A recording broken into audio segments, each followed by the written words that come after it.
श्री गणेशाय नमः। दोस्तों, सनातन धर्म में चैत्र महीने का खास महत्व होता है। इस महीने का समापन चैत्र पूर्णिमा के दिन होता है। इसके अगले दिन से बैसाख महीने की शुरुआत होगी। चैत्र पूर्णिमा पर गंगा स्नान करने का विधान है। साथ ही पूर्णिमा तिथि पर जगत के पालनहार भगवान विष्णु और धन की देवी माँ लक्ष्मी की पूजा की जाती है। इस शुभ अवसर पर बड़ी संख्या में श्रद्धालु गंगा समेत पवित्र नदियों में आस्था की डुबकी लगाते हैं। साथ ही लक्ष्मी नारायण जी की पूजा करते हैं। पूर्णिमा तिथि पर श्री सत्यनारायण जी की पूजा की जाती है। साथ ही दान पुण्य किया जाता है। इस दिन पूजा के समय लक्ष्मी नारायण जी को श्रीफल और चावल की खीर अवश्य ही अर्पित करें। दोस्तों, चैत्र पूर्णिमा तिथि के दिन ब्रह्म मुहूर्त में नदी में स्नान करने का विशेष महत्व माना जाता है। वही अगर आप नदी में स्नान नहीं कर सकते तो नहाने के पानी में गंगा जल मिलाकर घर में ही स्नान कर लें। चैत्र पूर्णिमा के दिन पूरे विधि विधान से लक्ष्मी नारायण की साथ में पूजा करनी चाहिए। इस दिन विष्णु भगवान को पीले रंग के फल, फूल और वस्त्र चढ़ाने चाहिए और माँ लक्ष्मी को गुलाबी या लाल रंग के फूल और श्रृंगार का सामान चढ़ाना चाहिए। वही चैत्र पूर्णिमा के दिन सत्यनारायण की कथा पढ़ना पुण्यदायक माना जाता है। चैत्र पूर्णिमा के दिन पवित्र जल में कच्चा दूध मिलाकर चंद्रमा को अर्घ्य देना शुभ माना जाता है। चैत्र पूर्णिमा के व्रत रखने और इस दिन लक्ष्मी नारायण की विधिवत पूजा करने से घर में सुख संपत्ति और खुशहाली बनी रहती है। चलिए सबसे पहले आप श्रवण करें 32 पूर्णिमासी की पावन व्रत कथा को। द्वापर युग में एक समय की बात है कि यशोदा जी ने कृष्ण जी से कहा कि हे कृष्ण, तुम सारे संसार के उत्पन्न करता, पोषण और उसका संहार करता हो। आज कोई ऐसा व्रत मुझसे कहो जिसके करने से मृत्यु लोक में स्त्रियों को विधवा होने का भय न रहे तथा यह व्रत सभी मनुष्य की मनोकामनाएं पूर्ण करने वाला हो। श्री कृष्ण कहने लगे कि हे माता, तुमने अति सुंदर प्रश्न किया है। मैं तुमसे ऐसे ही व्रत को सविस्तार कहता हूँ। सौभाग्य की प्राप्ति के लिए स्त्रियों को 32 पूर्णिमाओं का व्रत करना चाहिए। इस व्रत को करने से स्त्रियों को सौभाग्य संपत्ति मिलती है। यह व्रत अचल सौभाग्य को देने वाला और भगवान शंकर के प्रति मनुष्य मात्र की भक्ति को बढ़ाने वाला है। यशोदा जी कहने लगी कि हे कृष्ण, सर्वप्रथम इस व्रत को मृत्यु लोक में किसने किया था, इसके विषय में विस्तार पूर्वक मुझसे कहो। श्री कृष्ण जी कहने लगे कि इस भूमंडल पर एक अत्यंत प्रसिद्ध राजा चंद्रहास से पालित अनेक प्रकार के रत्नों से परिपूर्ण कार्तिका नाम की एक नगरी थी। वह धनेश्वर नाम का एक ब्राह्मण था और उसकी स्त्री अति सुशील रूपवती थी। दोनों ही उस नगरी में बड़े प्रेम के साथ रहते थे। घर में धन धान्य आदि की कोई कमी नहीं थी। उनको एक बड़ा दुख था कि उनका कोई संतान नहीं था, जिस वजह से वह बहुत दुखी रहते थे। एक दिन बड़ा तपस्वी योगी उस नगरी में आया। वह योगी बाकी सभी घरों से भिक्षा मांगकर भोजन किया करता था, लेकिन उस ब्राह्मण के घर से भिक्षा नहीं मांगा करता था। एक दिन योगी गंगा किनारे भिक्षा मांगकर बड़े प्रेम पूर्वक खा रहा था कि धनेश्वर ने योगी को यह सब करते हुए देख लिया। अपनी भिक्षा अनादर से दुखी होकर धनेश्वर उस योगी से बोले कि आप सभी घरों से भिक्षा लेते हैं, परंतु मेरे घर की भिक्षा कभी नहीं लेते। इसका कारण क्या है? योगी कहने लगा कि आपके धर्म हमें इस बात की आज्ञा नहीं देता, क्योंकि अभी आप गृहस्थ जीवन में एक सुख से वंचित है। आपके घर संतान होने पर मैं आपके घर से भिक्षा स्वीकार कर लूंगा। उन्होंने कहा कि जिसे संतान नहीं है उसके घर से भिक्षा लेने से मेरे भी पतित हो जाने का भय है। धनेश्वर यह सब बात सुनकर बहुत दुखी हुआ और हाथ जोड़कर योगी के पैरों पे गिर पड़ा तथा दुखी मन से कहने लगा कि आप मुझे संतान प्राप्ति के उपाय बताएं। आप सर्वज्ञ है, मुझ पर अवश्य ही यह कृपा कीजिए। धन की मेरे घर में कोई कमी नहीं है, लेकिन मैं संतान न होने के कारण अत्यंत दुखी हूँ। आप मेरे इस दुख का हरण कीजिए। यह सुनकर योगी कहने लगे कि तुम चंडी की आराधना करो। घर पहुंचकर उन्होंने यह सारी बात अपने पत्नी को बताई और खुद वन में चला गया। वन में पहुंचकर उसने चंडी की आराधना की और उपवास किया। चंडी ने 16वें दिन उसके सपनों में दर्शन दिए और कहा कि हे धनेश्वर, जा, तेरा पुत्र होगा, लेकिन उसकी आयु सिर्फ 16 वर्ष होगी। 16 वर्ष की आयु में ही उसकी मृत्यु हो जाएगी। अगर तुम दोनों स्त्री और पुरुष 32 पूर्णिमाओं का व्रत करोगे तो वह दीर्घायु हो जाएगा। जितनी तुम्हारा सामर्थ्य हो उतने आटे के दिए जलाकर शिव जी का पूजन करना, लेकिन पूर्णमासी 32 होनी चाहिए। सुबह होते ही तुम्हें इस स्थान के पास एक आम का पेड़ दिखाई देगा। उस पर चढ़कर एक फल तोड़कर अपने घर ले जाना। अपने स्त्री को इसके बारे में बताना। सुबह स्नान होने के बाद वह स्वच्छ होकर शंकर जी का ध्यान करके उस फल को खा ले। तब शंकर भगवान की कृपा से उसको गर्भ हो जाएगा। अब दूसरे दिन ब्राह्मण सुबह उठा और उसे उस स्थान पर एक आम का पेड़ दिखाई दिया। वह उस फल को तोड़ने के लिए चढ़ा, लेकिन वह पेड़ पर चढ़ नहीं पा रहा था। यह देखकर उसे बड़ी चिंता हुई। उसने भगवान गणेश की उपासना की और कहा कि हे दयानिधे, आपने भक्तों के विघ्नों का नाश करके उनके मंगल कार्य को करने वाले, दुष्ट का नाश करने वाले, रिद्धि सिद्धि देने वाले, आप मुझे इतना बल दें कि मैं अपनी मनोकामनाएं पूरी कर सकूं। इसके बाद वह पेड़ से फल तोड़कर अपने पत्नी के पास पहुंचा। उसके पत्नी ने पति के कहे अनुसार इस फल को खा लिया और वह गर्भवती हो गई। देवी की कृपा से उसे बहुत सुंदर पुत्र पैदा हुआ। उसका नाम उन्होंने देवीदास रखा। माता पिता के हर्ष और शोक के साथ वह बालक बढ़ने लगा। भगवान की कृपा से बालक बहुत ही सुंदर था, सुशील और पढ़ाई लिखाई में भी बहुत ही निपुण था। दुर्गा जी के कथन अनुसार उसके माता ने 32 पूर्णमासी का व्रत रखा। जैसे ही 16वां वर्ष लगा, दोनों पति पत्नी बहुत दुखी हो गए, कहीं उनके पुत्र की मृत्यु ना हो जाए। उन्होंने सोचा कि अगर उनके सामने यह सब हुआ तो वह कैसे देख पाएंगे। तभी उन्होंने देवीदास के मामा को बुलाया और 1 वर्ष के लिए देवीदास को काशी में पढ़ने के लिए भेज दिया। 1 वर्ष के बाद उसे वापस लेकर आ जाना। देवीदास अपने माता पिता के साथ एक घोड़े पर सवार होकर चल दिया। उसके मामा को भी यह बात पता नहीं थी। दोनों पति पत्नी ने 32 पूर्णमासी का व्रत पूरा किया। दूसरी तरफ मामा और भांजा दोनों रात गुजारने के लिए रास्ते में एक गांव में रुके। उस दिन उस गांव में ब्राह्मण के कन्या का विवाह होने वाला था। जिस धर्मशाला में बर और बारात के बाकी लोग रुके हुए थे, उसी धर्मशाला में देवीदास और उसका मामा ठहर गए। उधर कन्या को तेल आदि चढ़ाने के बाद जब लगने का समय आया तो बर की तबीयत खराब हो गई। बर के पिता ने अपने परिवार वालों से विचार विमर्श करके कहा कि यह देवीदास मेरे पुत्र जैसा ही है, मैं इसके साथ लग्न करा दूं और बाद में बाकी सारे काम मेरे बेटे के साथ पूरे हो जाएंगे। ऐसे में कहने के बाद बर के पिता देवीदास को मांगने के लिए उसके मामा के पास गए और उन्हें सारी बात बताई। मामा ने कहा कि कन्यादान में जो कुछ भी मिलेगा वो हमें दे दिया जाए। वर के पिता ने बात स्वीकार कर ली। इसके बाद देवीदास का विवाह कन्या के साथ संपन्न हो गया। देवीदास बहुत परेशान था क्योंकि उसे पता था कि जो कुछ उसके साथ हुआ वह सही नहीं था। यह सब उस कन्या के लिए अच्छा नहीं हुआ और वह ठीक से भोजन भी ना कर सका और मन में विचार करने लगा कि ना जाने यह किसकी पत्नी होगी। यह सब सोचकर उसके आंखों में आंसू आ गए। तब बधू ने पूछा कि क्या बात है, आप उदास क्यों हो। तब उसने सारी बातें पत्नी को बता दी। तब कन्या कहने लगी कि यह ब्रह्म विवाह के विपरीत है। आप ही मेरे पति है, मैं आपकी ही पत्नी रहूंगी, किसी अन्य की कभी नहीं रहूंगी। तब देवीदास ने कहा कि ऐसा मत करिए क्योंकि मेरी आयु बहुत कम है, मेरे बाद आपका क्या होगा। लेकिन उसकी पत्नी नहीं मानी और बोली कि स्वामी आप भोजन कीजिए।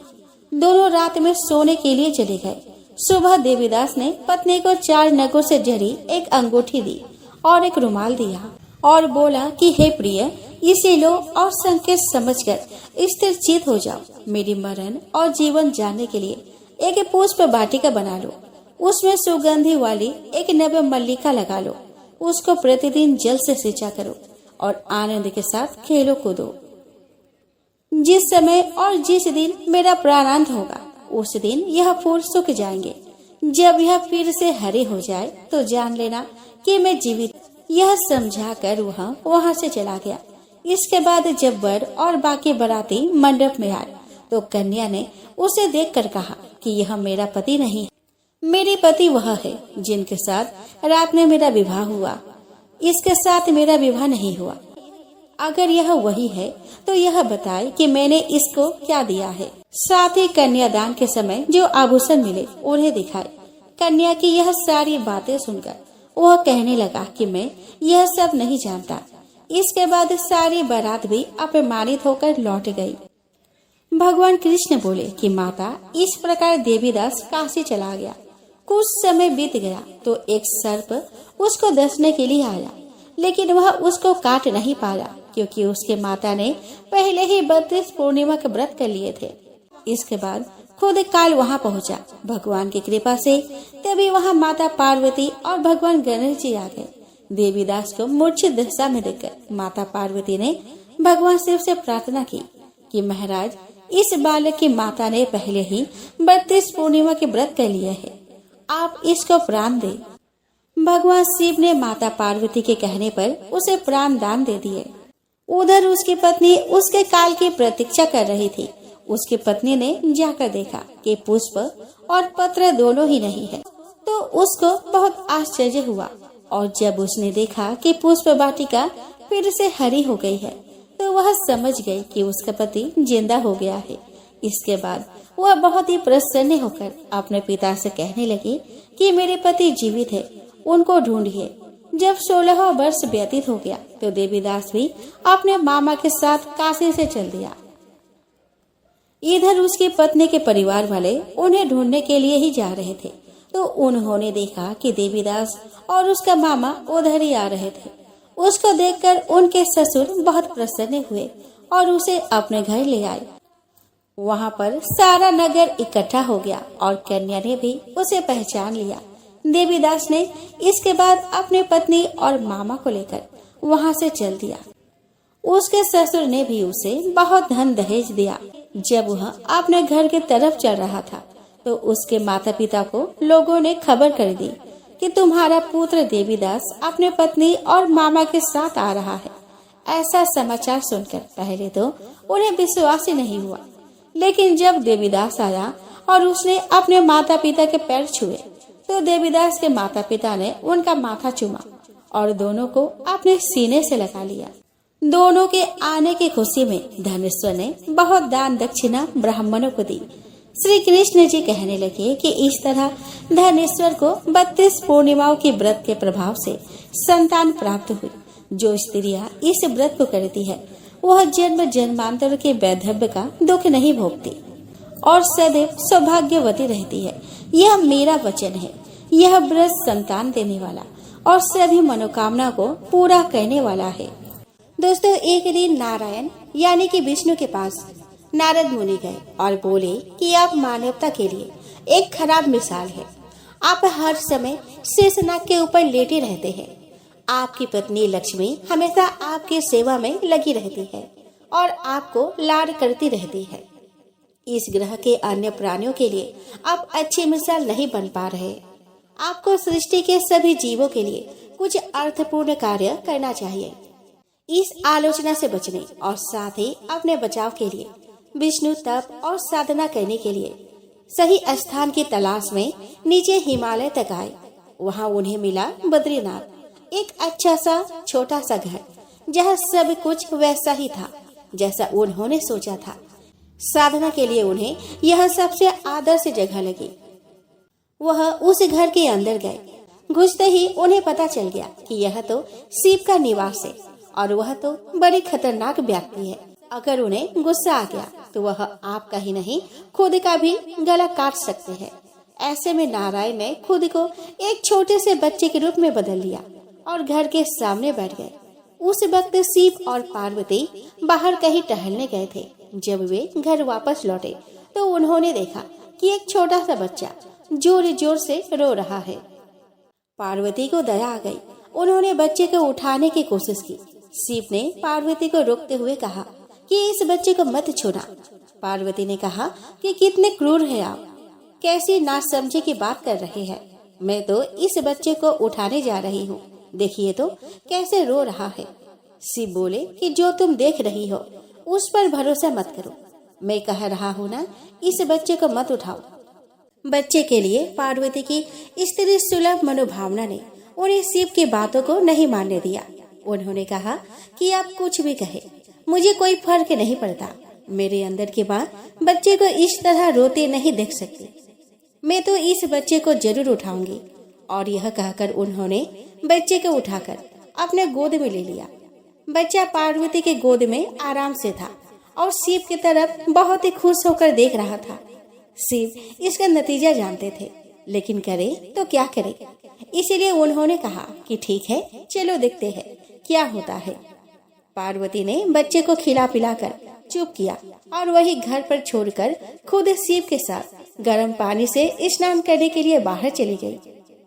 वहाँ पर गर्म पानी के कुंड है।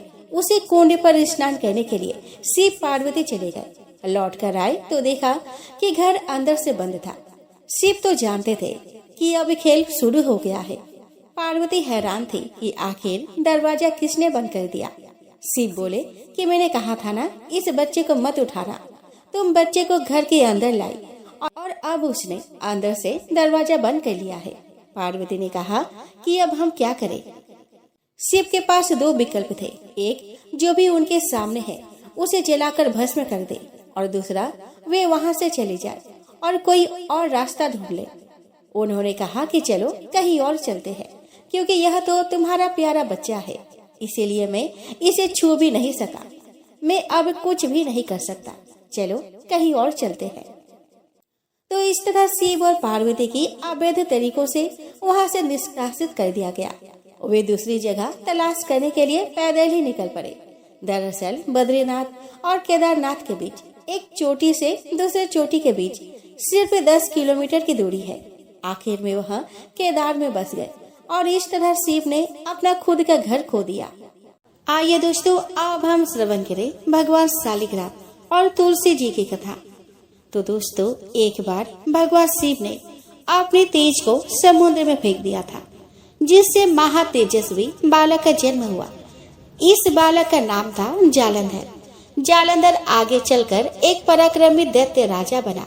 जालंधर बहुत ही राक्षस प्रवृत्ति का था। जालंधर का विवाह दैत्यराज कालनेमी की कन्या वृंदा से हुआ था। एक बार जालंधर ने माता लक्ष्मी को प्राप्त करने की इच्छा से उसने युद्ध किया था, लेकिन समुद्र से ही उत्पन्न होने के कारण माता लक्ष्मी ने जालंधर को अपने भाई के रूप में स्वीकार कर लिया। जब जालंधर पराजित हो गया तो वह देवी पार्वती को पाने की लालसा से कैलाश पर्वत पर पहुंचा। इसके बाद जालंधर भगवान शिव का रूप धारण कर माता पार्वती के पास पहुंचा, लेकिन माता पार्वती ने अपने योग्य बल से उसे तुरंत ही पहचान लिया और माता पार्वती वहां से तुरंत ही अंतर्ध्यान हो गई। वह जालंधर भगवान शिव के साथ ही युद्ध करने लगा। देवी पार्वती ने सारा वृतांत भगवान विष्णु को सुनाया। जालंधर की पत्नी वृंदा अत्यंत पतिव्रता स्त्री थी। उसी के पतिव्रत धर्म की शक्ति से जालंधर ना तो मारा जाता था और ना ही पराजित होता था। इसीलिए जालंधर का नाश करने के लिए वृंदा के पतिव्रत धर्म को भंग करना बहुत ही आवश्यक था। इसके बाद भगवान विष्णु एक ऋषि का रूप धारण करके वन में पहुँचे, जहाँ वृंदा भ्रमण कर रही थी। भगवान विष्णु के साथ दो राक्षस भी वहाँ पे थे, जिन्हें देखकर वृंदा भयभीत हो गई। फिर भगवान विष्णु जो ऋषि के रूप में थे, उन्होंने वृंदा के सामने पल में ही दोनों को भस्म कर दिया। इसके बाद ऋषि से वृंदा ने कैलाश पर्वत पर महादेव के साथ युद्ध कर रहे अपने पति जालंधर के बारे में पूछा। ऋषि ने अपने माया जाल से दो बानर प्रकट किए। एक बानर के हाथ में जालंधर का सिर था और दूसरे के हाथ में धड़ था। अपने पति की यह दशा देखकर वृंदा मूर्छित होकर गिर पड़ी। जब वृंदा को होश आया तो उसने अपने पति को जीवित करने की विनती की। इसके बाद भगवान ने अपनी माला से जालंधर का सिर धड़ से जोड़ दिया, लेकिन स्वयं भी उसी शरीर में प्रवेश कर गए। वृंदा इसके बारे में नहीं जानती थी कि उसके पति के शरीर में कोई और प्रवेश कर गया है। जालंधर बने भगवान के साथ वृंदा पतिव्रता का व्यवहार करने लगी, जिससे उसका सतीत्व भंग हो गया। ऐसा होते ही उधर कैलाश पर्वत पर वृंदा के पति जालंधर युद्ध में हार गया। जब वृंदा को पता चला तो उसने क्रोध में आकर भगवान विष्णु को हृदयहीन शिला होने का श्राप दे दिया। अपने भक्त के श्राप को भगवान विष्णु ने स्वीकार किया और शालिग्राम पत्थर बन गए। सृष्टि के पालनकर्ता के पत्थर बन जाने से ब्रह्मांड में असंतुलन की स्थिति हो गई। यह देखकर सभी देवी देवताओं ने वृंदा से प्रार्थना की कि वह भगवान विष्णु को श्राप मुक्त कर दे। वृंदा ने भगवान विष्णु को श्राप से मुक्त तो कर दिया, लेकिन स्वयं आत्मदाह कर लिया। जहाँ वृंदा भस्म हुई वहाँ तुलसी का पौधा उगा। भगवान विष्णु ने वृंदा से कहा कि हे वृंदा, तुम अपने सतीत्व के कारण मुझे लक्ष्मी से भी अधिक प्रिय हो गई हो। अब तुम तुलसी के रूप में सदा मेरे साथ रहोगी। आइए दोस्तों, अब हम श्रवण करें पीपल पथवारे की कथा। तो दोस्तों, एक बुढ़िया थी। उसने अपने बहू से कहा कि तो दूध दही बेच कर आ। वह बेचने गई तो रास्ते में औरतें पीपल पथवारी सींच रही थी। उनको सींचता देखकर बहू ने पूछा कि तुम यह क्या कर रही हो। औरतें बोली कि हम पीपल पथवारी सींच रहे हैं, इससे अन्न और धन होता है। 12 बरस का बिछड़ा हुआ पति मिल जाता है। बहू बोली कि ऐसी बात है तो तुम पानी से सींचती हो, तो मैं दूध से सींचूंगी। अब गुजरी बहू रोजाना दूध दही बेचने जाती, तो वह दूध दही को ना बेचकर रोजाना दूध को पीपल में और दही को पथवारी में सींचती।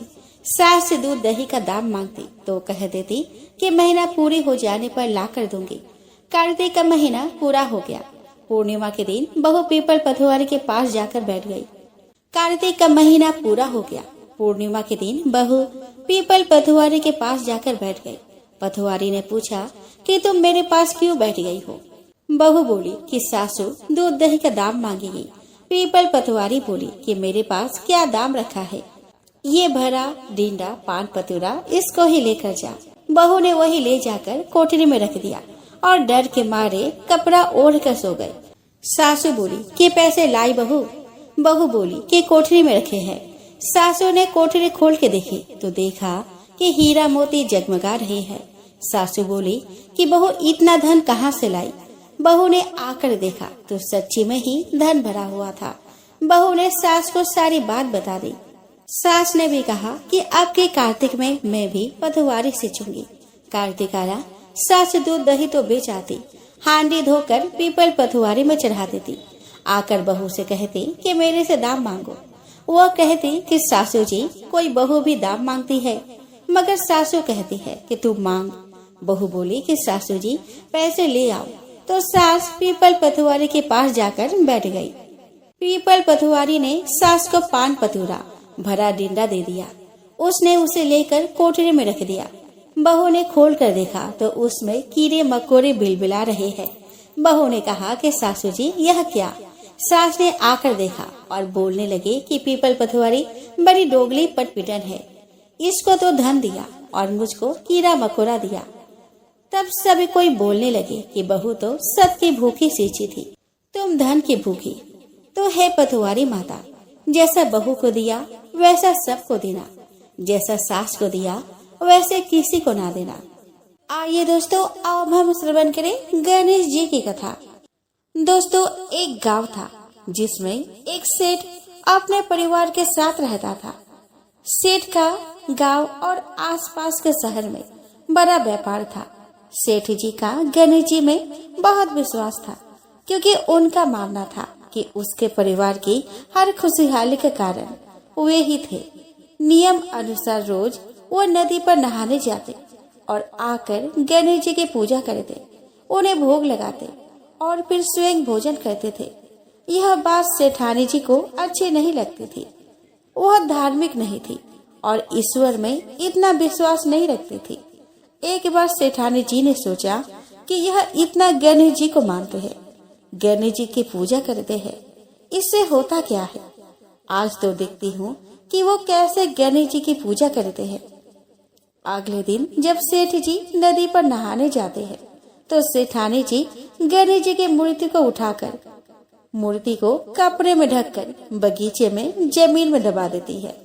जब सेठ जी नदी पर से नहाकर घर आते हैं और देखते हैं कि गणेश जी की मूर्ति तो मंदिर में नहीं है, तब वह सेठानी जी से पूछते हैं कि गणेश जी की मूर्ति मंदिर में नहीं है, कहाँ गई?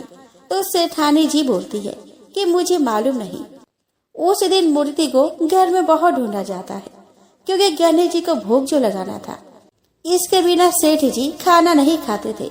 सेठ जी बहुत उदास हो जाते हैं और गणेश जी से प्रार्थना करते हैं कि हे प्रभु, लगता है आप मुझसे नाराज हो गए हैं और कहीं चले गए हैं। अब जब तक आप वापस नहीं आते मैं खाना नहीं खाऊंगा। उस दिन पूरा निकल जाता है।